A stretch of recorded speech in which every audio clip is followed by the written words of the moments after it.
Hello, everyone. Can everyone hear me? A little louder. Louder? Good? Okay, perfect. Well, I just want to thank everyone for coming out today. We really appreciate you being here.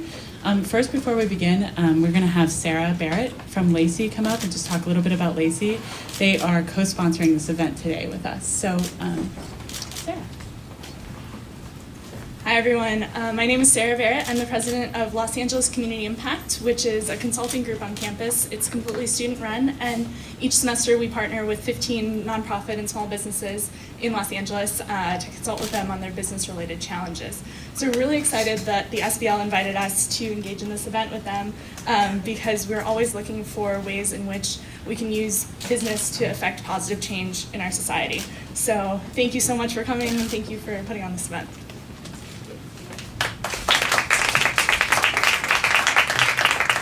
So I'm Janet, and again, thank you for coming today.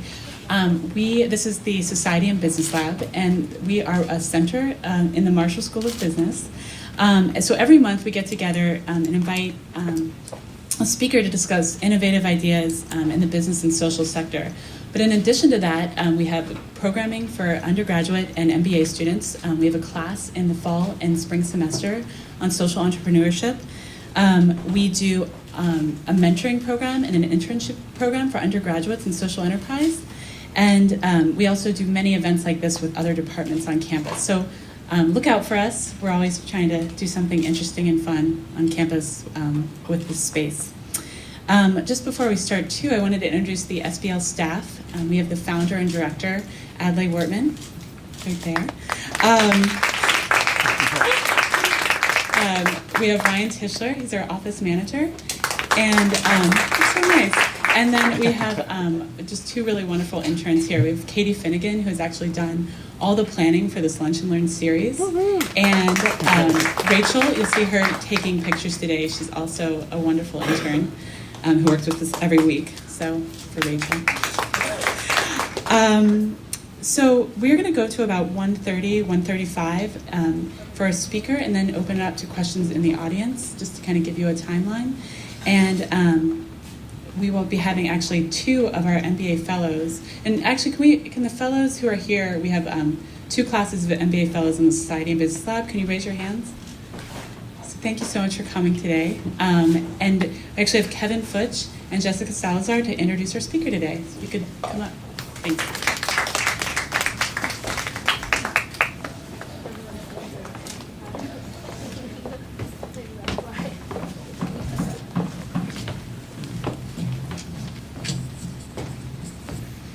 Hi everybody, thank you so much for coming today. Myself and Jessica have the honor to introduce all of you to Mama Romero. Mama is the founder of Mama's Hot Tamales Cafe. However, she started her career as an activist 18 years ago, working for the Fair Housing Council of San Gabriel Valley. She really saw an opportunity to transform the MacArthur Park community through education and empowerment, and she's done this through the cafe, but she's also done it through her business employment center, Mama's Mercado, and also Mama's Artist Co-op. Mama created the cafe as a job training site and business incubator for motivated street vendors to enter into the formal food sector. So many of the graduates of the program actually go on to open their own restaurants. And as a result, Mama's Hot Tamales Cafe has not only become the tamales capital of the world, but it has grown into several projects that have successfully revitalized an entire community. So please join me in welcoming Mama Romero.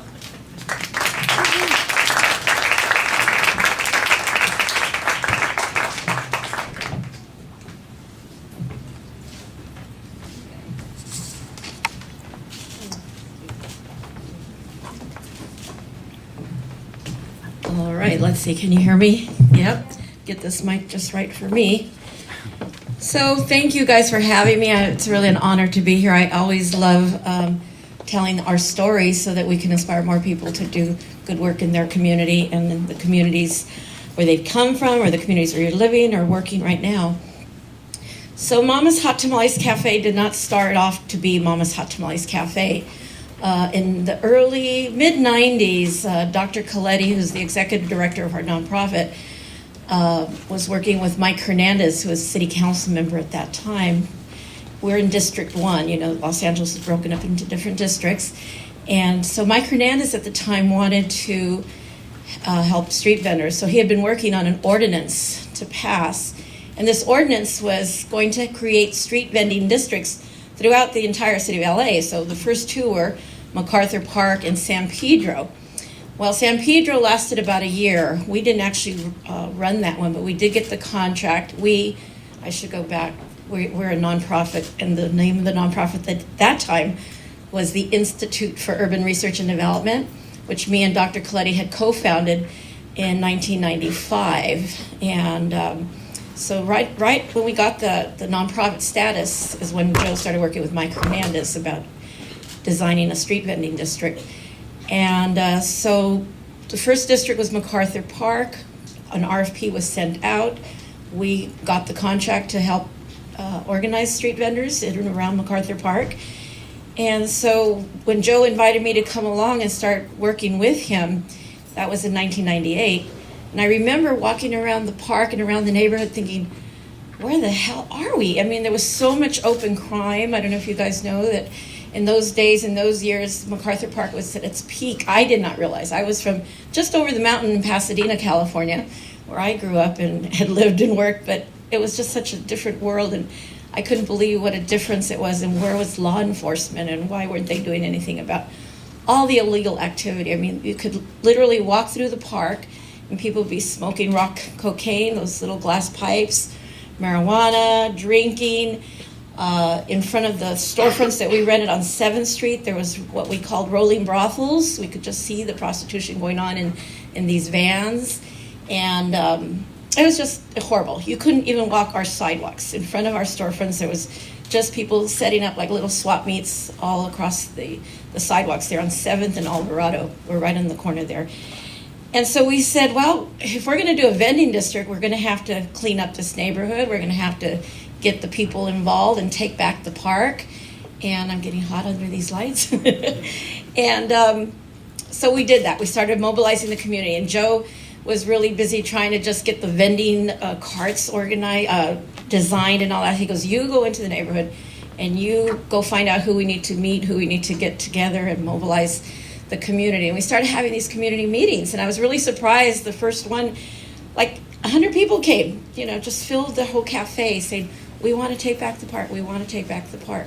And so little by little, we formed what we called the Rediscover MacArthur Park Alliance, which is still in effect today.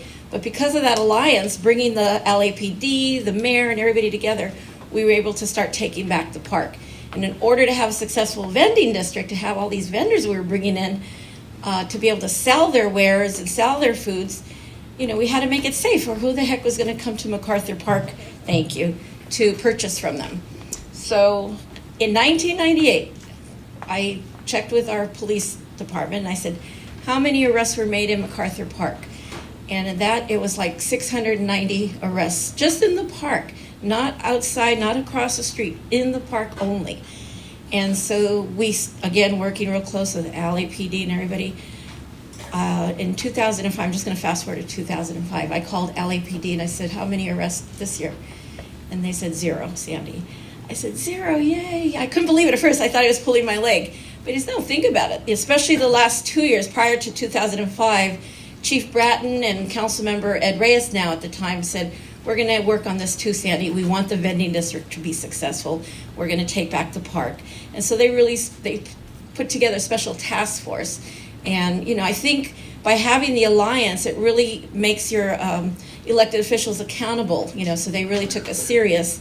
And they started putting the attention they needed and the resources they needed into MacArthur Park to start cleaning it up.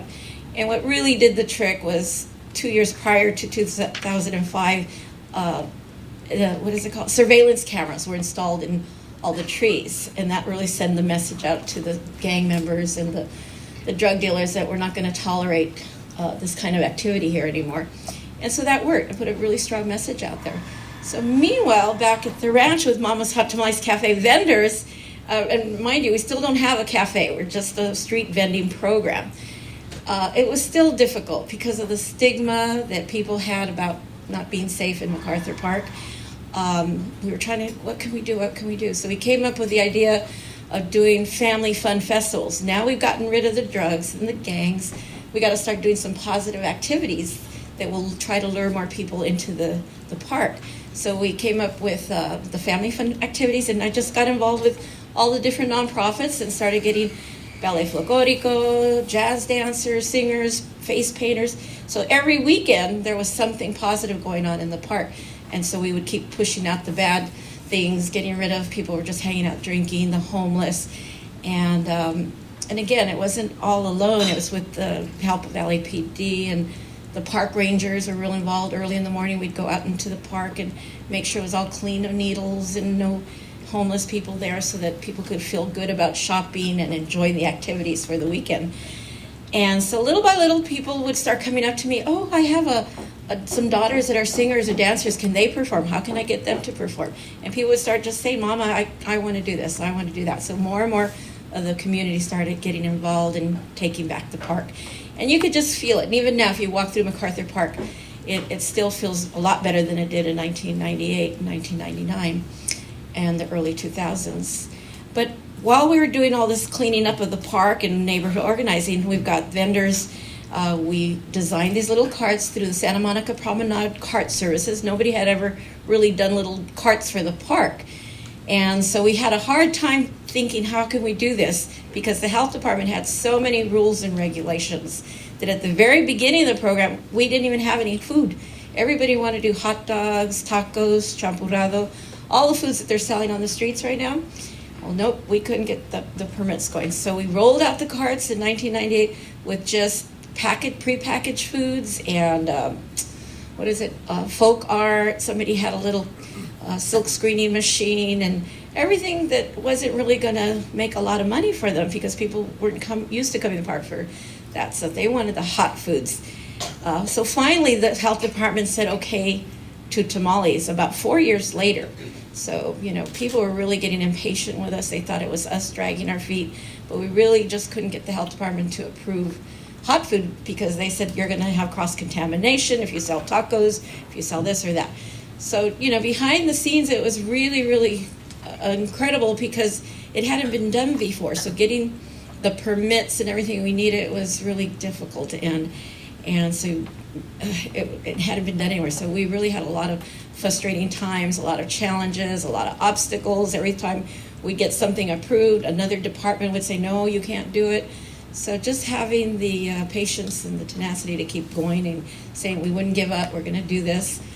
And so finally we got tamales, and the vendors still weren't doing that good. People, got the park clean. We got our vendors with hot foods now. And mind you, the tamale makers did not want to do tamales. They were like, no, we want hot dogs. They really wanted hot dogs. That was the big thing. And we said, no, tamales is what's getting approved, and just let's hang in there. Once we get in the door, then maybe we can get the health department to let us do other hot foods.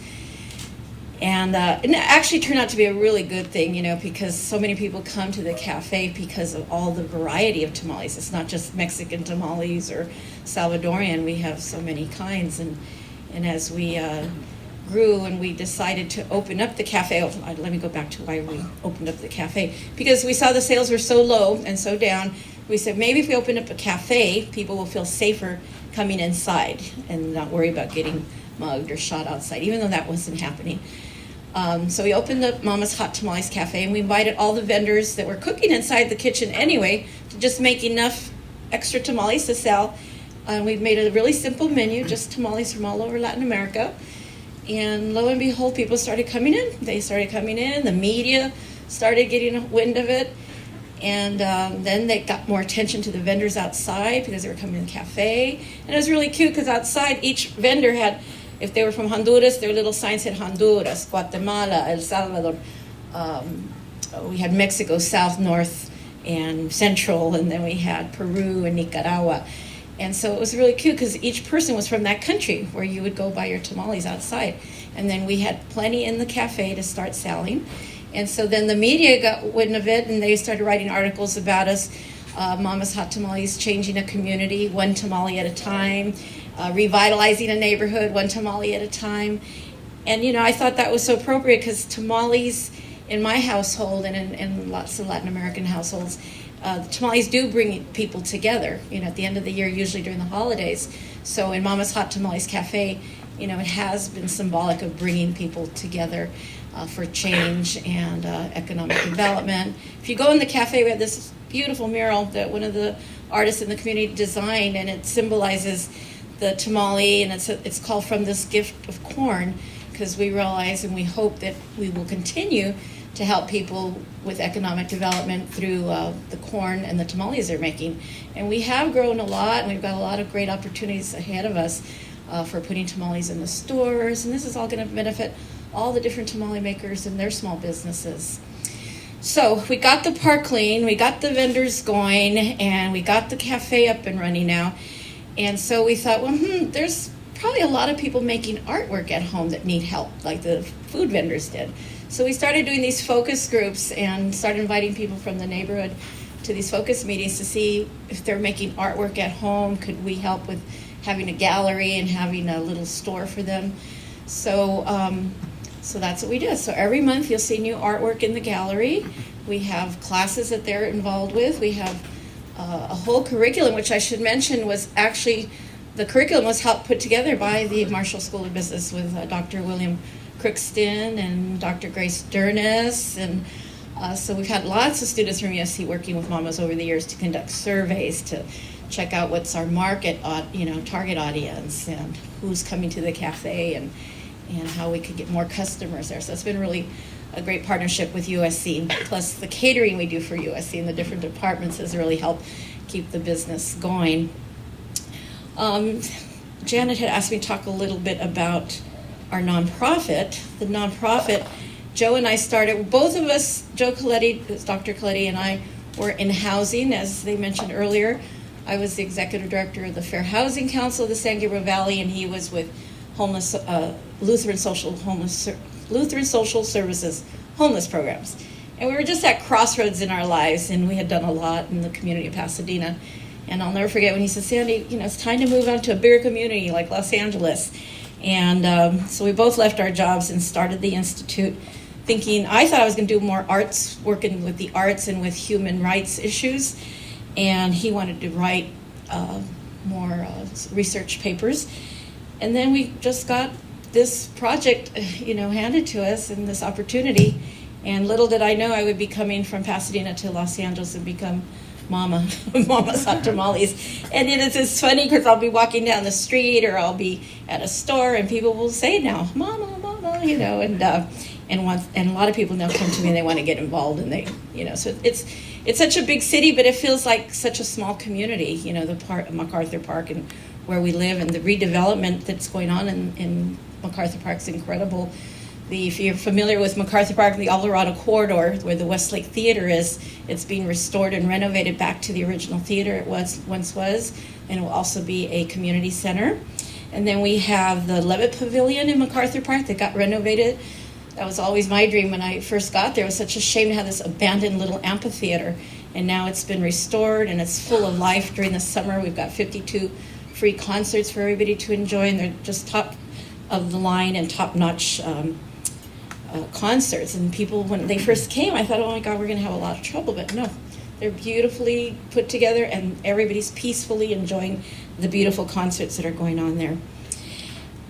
I think one of the things that's asked to talk about financially, how we're getting along, how we're constantly having to reinvent ourselves. We start off a vending program, but we quickly saw it was much more than that. It was about small business training. It wasn't just about getting people and here's your license, here's a permit, here's a cart. No, it was teaching them how they didn't really realize they were running a small business. They were all just, most of them were from the informal economy and just trying to survive. So we came in and taught them how to do a business plan, how to do a budget, how to get your marketing plan together. So every little vending cart was its own little business, and with their business plans, their business license, each individual cart was its own little business. And then how do we take them from that little cart into the next level of catering, events, and getting their own restaurant?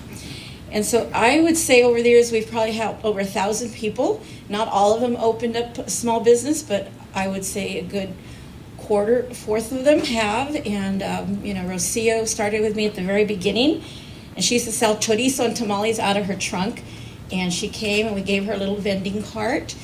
And so that was in 1998. And in about 5 years from there, she became a citizen. We helped her get she took her classes, became a U.S. citizen, got her GED here. She's from Mexico. Became a first-time home buyer. And 2 years ago, we helped her with her grand opening of her full-fledged restaurant on Central and 67th Street. So she is a great success story, one of our stellar students that has really, shown that you can do it with a lot of patience and like she says, with a lot of love in my heart. She was always remembered God and love, and that's what kept her with the faith that she could do it. And so now, Mama's Hot Tamales Cafe is actually being run by Rocio. So she, we went from Mama running the cafe to now Mama's Mija running the cafe, because with these economic times, it's been really, really hard keeping the cafe open. The board of directors actually, about 2 years ago, almost closed the cafe down because there's just too much on us, too much stress on us. And we're just 20%, always 20% behind being self-sustaining. So we still always have to get those grants to help us be able to continue to pay our rent and all those other bills.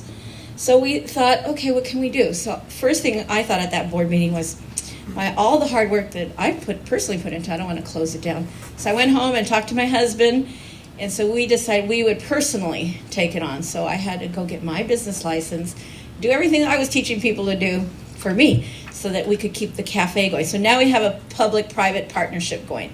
So I had a contract with the nonprofit that I would run the cafe. They continue sponsoring the small business training program, and that's how we moved forward those last 2 years. Well, it's taken its toll on me and my husband these last 2 years. And I, again, thought, what can we do? What can we do? So first somebody came to me and said, I'll buy the business. I said, okay, I never thought of selling the business, as now I'm an entrepreneur myself. And then when I talked to him, I thought, no, this didn't feel right. So then I slept on it, and then I thought, give it to another entrepreneur, or maybe several entrepreneurs, do a collective where they can all run it. And so I met with several of the entrepreneurs, and they wanted to, and they didn't want to, and they did, and they did, back and forth. And so then finally one night I just thought, Rocio, let me call Rocio, even though I knew she was running her own restaurant and going crazy. So I met with her, and so long story short, she is now running the business under her business license, under her, everything under her. She's making sure she's buying the groceries and putting the menus together. And, I just thought this is a great success story, from Mama's entrepreneur to now running the cafe. Now she's the business owner of the cafe, running it. And so now we're calling it, Mama turned over the cafe to Mama's Mija, which means Mama's daughter. So we'll be doing a public announcement probably early December. But Mama's not going anywhere. I'm still going to be there doing part of the small business training, consulting with Rocio. She was so inspired by what she learned and went through with us that she actually started her own nonprofit, and she just got her 501c3 this past July. And so I'm going to help her develop her nonprofit to continue in the type of work that we've been doing with the kitchen incubator. And so Mama's went from the street vending to helping entrepreneurs, but we also work a lot, I should mention, entrepreneurs that have don't have a kitchen, but they've got a product. So they can come to our kitchen and they make a salsa or make what do I have? People make cupcakes, salsas, sofrito, and they use our kitchen to be able to go to farmers markets or place their products in other storefronts and be able to grow their business from that. So that's what we do a lot, is the kitchen incubator, and I found that that's the biggest need that people need, is a kitchen to be able to start their business. That's what you can't afford, to get a storefront. So we actually are trying, and we're still trying to build a bigger kitchen in Los Angeles, but we just haven't been able to find the building. But we were able to find a building in Pasadena, lo and behold, where I'm from. So I thought, oh, Mama's coming home. But no, I'm staying put in Los Angeles. So we do have a big kitchen incubator in Pasadena. You can look it up on our webpage, where people can go. That's a little more formal. It's $25 an hour, and they have lots of storage, lots of cooking space. If you ever want to come down, I'm just down Hoover to 7th Street, and check out our little, I call it the Miracle Kitchen, because so many people are doing so much, and we have a full-fledged restaurant too, and it's super tiny. It's probably about, it's just super tiny, and I don't know how we do all we do out of that kitchen. So I guess that's about it. Is there any questions anybody has for me? I went a little fast. That's okay. It's fine. Okay. Yes. So, you're bringing a lot of language here. You're talking about the nonprofit, the kitchen, the board of directors, which is really not, private. Can you talk to us a little bit about what's private, for-profit, what is really nonprofit, how you get funded? Okay. It started off as a nonprofit, and the nonprofit is run by a board of directors. And as a nonprofit 501c3, we could apply for grants. Different funding sources are available to us as a nonprofit through foundations, through private individuals, through different departments within the city. At the beginning, we were funded by CDC, the Community Development Department, which helped get the program started. And then we've been funded by the Weingard Foundation, the Bank of America Foundation, Wells Fargo Foundation. Currently, we still receive funding from Bank of America, the Episcopal Housing Alliance, Episcopal Diocese, and the Catholic Archdiocese. Both have departments that are funding us. And so the nonprofit part is what's sponsoring the small business training component. So the cafe is now private, for-profit, being run by an individual that graduated from our program. So as a private for-profit, she keeps all the revenue from anything generated from the cafe. And that's her business. She's got to keep her books, she's got to do her accounting, her taxes, her Board of Equalization taxes, all that stuff that I was doing for a while, but that was just too much for me. It's hard running a small business. I liked the nonprofit part. I liked working with the people, and that's what I found. That's my strength. And so then we entered into a contract with Rocio now to continue letting that kitchen be used for the nonprofit small business training component. And that's how it's working. And it's working out. It's turning out to be, it was a good idea. But before you gave it to her, was it private then? Before I gave it to her, it was private, for-profit under me. Under me. And before that, it was under the nonprofit for the majority of the years. Up until 2008, it was run by the nonprofit. And the idea when we started the cafe under the nonprofit was to help generate revenue for that little bit of funding that we always were chasing. And we thought, well, hopefully the cafe would bring in enough funds to help offset some of the funding that was being cut back from us so that we continue to pay the bills, buy the groceries, and do that. So all the money that was being made by the cafe up until 2008 was going right back into the nonprofit to help with the programs. Yes? Is there a current plan for the nonprofit to reach self-sustainability? To what? Reach self-sustainability? Oh, yes and no. We just met with the city this morning. I think we're going to leave. The city liked that we turned over the cafe to an entrepreneur from the program. They loved it. They thought that was great. And so they're looking to fund the nonprofit to help continue the small business training component. And by doing that, it will help Rocio because we'll probably be paying her rent for her or do something, under the partnership. And so that'll help her be more sustainable in her for-profit, but yet it helps the nonprofit to continue to do our work to help entrepreneurs start a business. Does that make sense? Because we're partnering now.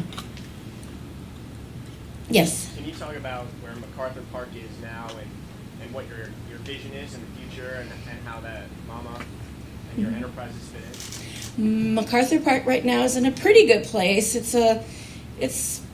The resources aren't there as they were a few years ago, and I have to work really hard to continue to be on top of the city officials and LAPD. But right now there's some lights out, and I was talking to Public Works about getting those lights that are off, but they're telling me there's no funding right now, and Same with watering the grass. I mean, just I'm watching every little thing. The grass in certain areas is getting dried out. And so these are the kinds of things I'm trying to always behind the scenes calling people, you need to water more, you need to do this, you need to do that. But it's pretty much in a good, safe place. I mean, the neighborhood, we've had some incidents. I know you've all heard of the shooting that happened on, a few weeks ago on 6th Street. So I'm not saying we're totally out of the woods. I think it's going to take a long time. But the park itself is beautiful, and it is. I do take my grandchildren for strolls and picnics in the park. So please come and visit the park. And for the future, well, Mama is. I'm trying to see where I'm going to go to move forward to be able to help more people. I was thinking of maybe doing more classes and more maybe cooking classes and try to create another venture where we can generate some money that I could help both the nonprofit and the for-profit continue to stay afloat. Because, I think this is a new generation we're going into. I feel really good about handing it over to Rocio. The other thing we've been doing this past summer is we're working a lot with different groups such as the Gain program, which is a welfare to work program for young moms with children. We've also been working with the Reentry Program with the LA County Probation Department and working with youth and helping them get enough job skills so that we can help place them in jobs. And so I feel like this is, Mama's now, I'm stepping back, but I'm actually stepping up, bringing in a whole new generation of helping to create jobs and businesses through Rocio and the new programs that we've been working with and will continue to work with. And that's one of the things I met with CDC this morning, and they really liked the fact that we were doing this with the kids, the probation especially, because it would leverage the funding they're going to give us to help create more jobs. Yes. Are you doing the same kind of teaching in classes in the Pasadena Kitchen Incubator? Or is that kind of just that you can rent the space for your... No, we do have the same curriculum is going on in Pasadena too, from small business plans to budgeting and all that, helping people get their licenses and permits. Yes. Yeah. You mentioned the gang activity and the homeless that were a problem in MacArthur Park at the beginning. Yeah. Were you able to integrate those people and work with them into the community, or was it sort of a clearing out, or how did that process work? A little bit of both. Part of the alliance, we had people from, and Joe's background is with homeless projects, so we brought in teams of the different, trying to think of the groups that would come to our meetings to help go and do work in the park with people. And the gangs, not, specifically, I wouldn't go talk with them, but somehow, some ways, gangs members would start coming to meet me and see who I was, and I got involved with LAPD and different things they were doing with gangs and some of the consultants that were working with the gang members. And so in a roundabout way, I would work with them, but not intentionally. But a lot of times people would come to me and say, oh, my son's in a gang, can he come and volunteer? Or he's trying to get into, I'm trying to keep him away. So you'll see a lot of kids always at the cafe. Sometimes the police officers come and they'll bring a kid, say, this kid's just on the verge, I'm trying to help him stay out of trouble, can you give them something to do here? And so, yep, I'll put him to work. Okay, any other questions? Can't see, back there. Thanks for the great story. I'm wondering about the customer base for Mama's Cafe. Is it usually residents of MacArthur Park or within a certain radius, or is it folks from other parts of town, or does that change over time? Our main customer base, I would say, is people out of the neighborhood or people within the neighborhood that are working for nonprofit groups, city officials, LAPD, all the people I work with in the Alliance support us. But more and more with Rocio being there, I don't know, because, she's bringing a little more of home cooking. We were more the Latin American cooking, and I notice on the weekends now especially, she's getting more and more families, and she's staying open a little later, and I see much more of the community from around us. I used to wonder, well, how come I can't get the community in here? But we do. But I just noticed lately a lot more coming. She's putting more, I think, plates that, I didn't keep on the menu as often that people are enjoying that are from the neighborhood. But yeah, it's a wide range of people. And people say, what's the day that's the busiest and what's the least busiest? And after all these years, I cannot pinpoint it. Just when I think Monday's going to be slow today, it'll get jam-packed. And then I think Fridays are always going to be busy, and we've had some really slow Fridays. So and we have wireless, so you can come work on your computers in the cafe. It's free. And you can have meetings there. It's free. We try to do anything we can to get people there without charging you, so that you can at least have a cup of coffee or a tamale. Yes? How many vendors do you have now, and are they operating at a profit? We have about 40 participants right now that are actively doing some kind of a business, from tamales to salsas to sofrito. And we've got Guerrilla Life, who's in all Whole Food Markets right now. And she started with me. She's an interesting story, too. Guerrilla Life is Kika Keith. And 5 years ago, she was walking by, and I happened to be standing by the door. And she goes, I'm staying right here at the Dream Center across the street from MacArthur Park. And my family and I are homeless. We were displaced by Hurricane Katrina. She goes, but right before all this happened to us, me and my mom had a recipe we came up with for a drink, a health drink. Can I start doing that here and doing it again? So anyways, earlier this year, she showed me a letter saying that Whole Food Markets was inviting her to go national, because she'd been all the local Los Angeles ones. And then she brought another letter saying she got invited to go to Bristol Farms and what's the other one, Gleason's Market. So now we're in a little problem with Kika, because our kitchen doesn't have the capacity to help her to be in all those stores. So not even Pasadena. So now she's looking for a distribution company to help her get her product into the stores. But what else were we saying? How many of those got? I would say, a good 75% of the people that come through our program get some kind of business going, even if it's catering or farmers markets, or we've got a lot of people that are like professional event goers. They go to every type of event that is in around LA. Yes? What are the most common problems that 25% that sort of trip and fall? What's the most common problem that causes that? Most common problems would be just not enough capital, not enough, not to have credit established where they can get loans. Because even though our program works with a lot of banks and a lot of programs that help hard to fund people, but it's still, funding is really hard for people. Citizenship, people that are not citizens, those I think. Anybody else? Could you give us an idea financially how big this is? Financially. Well, we make about,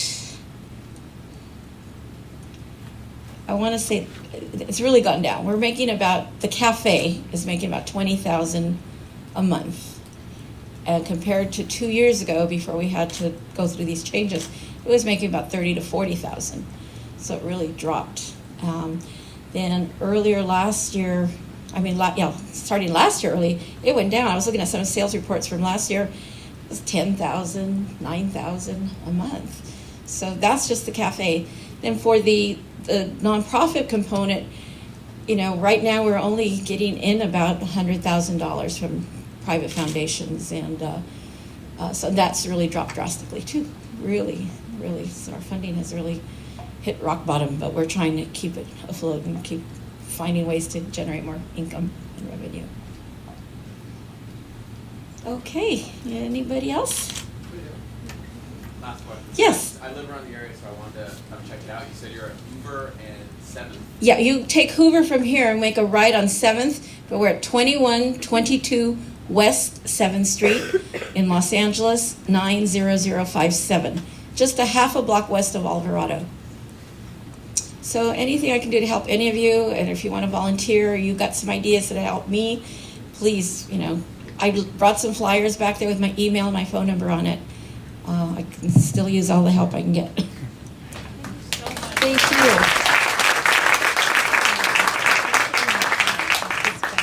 Oh, thank you. So thank you Perfect. so much. And another round for the tamales. Oh, thank you. Don't forget about us for catering. So just a few announcements before we end today. I want to thank again Lacey for co-sponsoring us and having a large number of their members attend today. We have another Lunch and Learn next month. It is Tuesday, November 2nd at 12:30, so same time. This time it's back in JKP 210. And it's Julie Cordua. She is the Vice President of Marketing from RED.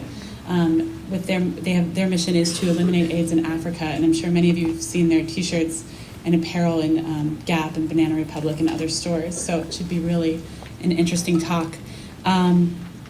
Also, I wanted to announce we have a new program. It's the Urban Social Enterprise Internship Program. It's for sophomores, juniors, and seniors, undergraduates, and it is a summer internship at a social enterprise in Los Angeles paired with a 2-credit survey course in the spring. So the deadline for that is Monday, October 22nd, and we have, I believe there's flyers all around today, so if you're interested, you can pick one up or stop by the lab with questions. So again, thank you for coming. Take cups, if you took the plastic cups, take them home, and have a good day. Thanks. Thank you, Janet.